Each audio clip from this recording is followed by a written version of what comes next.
Alright, welcome to my day 93 progression guide. So for today, we did not get a level increase, and I'm still thinking that this is going to happen sometime next week. But starting out, you want to go to your artificial island, and then you want to go back to build, and then you want to hit claim. Because remember, you can only hold these resources for 24 hours. Again, I want to give you that warning. Make sure you clear your island, because you do not want to wait to the last day like I did last week. And of course, you want to make sure you check your exchange store. You want to make sure you buy your weekly items for the week. Then you want to do your Mia's Kitchen, and you want to knock out your 4 bounties for the day. And I'm going to go with the Sparrow. Then we got Vitality, starting with joint operations. So for today, we got access to boots, which is actually pretty good. If you need a good pair of boots, I recommend doing that. Otherwise, you could consider doing Sadness Valley if you need to kind of upgrade your fire or ice gear. But besides that, you want to check and see if you have any level 3 Stargates. So remember, you want to do Intercell Exploration in Vera, and you want to also do it in Aspera, so that way you can see all of your level 3 Stargate. And how you know if you have a level 3 Stargate is if this weapon battery category has a number 3, and if it has number 2, it's going to be a level 2 Stargate. But if you don't have any level 3s or level 2s, you can always do Dimensional Trials. And if you need money, you could always do Space-Time Domains. But again, preparing for 80 is always good to do, so you might want to get some Omnium Beacons. And then we have our optionals, and that is giving gifts to your 1.0 characters, and how you do that is by going to the black market and Cetus Island and doing the Claw Machine and knocking out your 2 trainings for the day. What is not optional is you want to do your 6 Fun Zones and try to knock out your 6 Greyspace Fishers. And if you need help on how to do that, I have a guide on my channel. Then we have the supply run. You want to make sure you logged in enough days so that we collect all the rewards, which brings us to the ultimate weapon. And we only have 4 days left to do this, so you want to make sure you go ahead and do everything so you can clear out the shop. And to do that, you want to make sure you do intel gathering, and I'll leave a link down in the description so that way you can see where all the enemies are. And you want to probably at least do weapon destruction over and over, so that way you can max that out. But if you enjoy these daily guides, I would greatly appreciate a like so that way you can spread more on YouTube. So now I want to go ahead and give my impression of Saki. Now, I think she's actually pretty good. I went ahead and got enough to 6-star her, and I will be doing that later. I'm still kind of testing her out, and I probably have a video going more in depth than that later. The rolls for her could have been better, and you will most likely see that later today. But we've been testing her out on Kawasa's stream,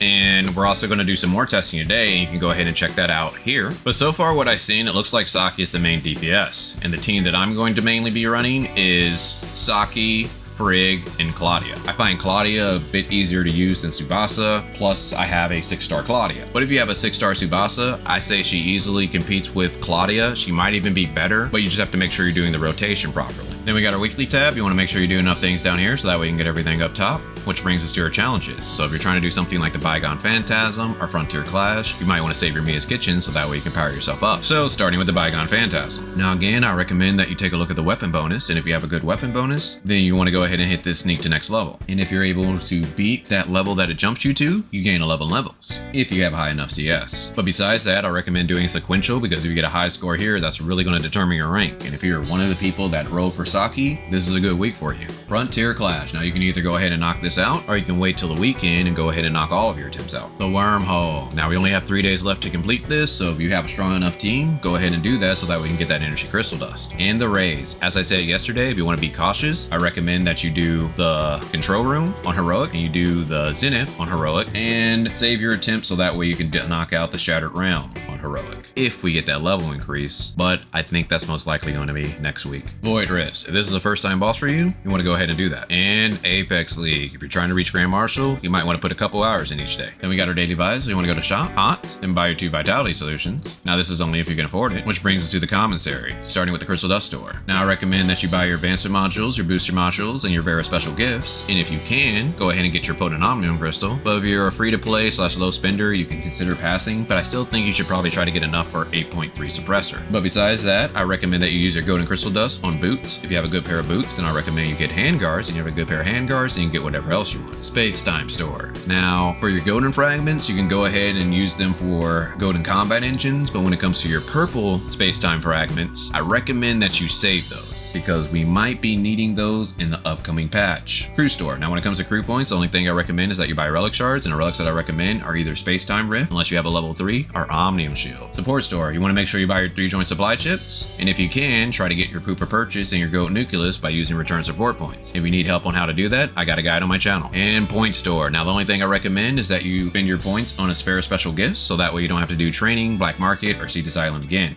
But you could also consider getting the Matrix data packs or weapon batteries if you are struggling on leveling up your matrices or weapons. But besides that, I just recommend that you explore Vera so that way you can get all those extra resources and prepare for the next upcoming characters. Well, hopefully you guys enjoyed this. If so, look forward to my Saki rows. But other than that, talk to you guys later.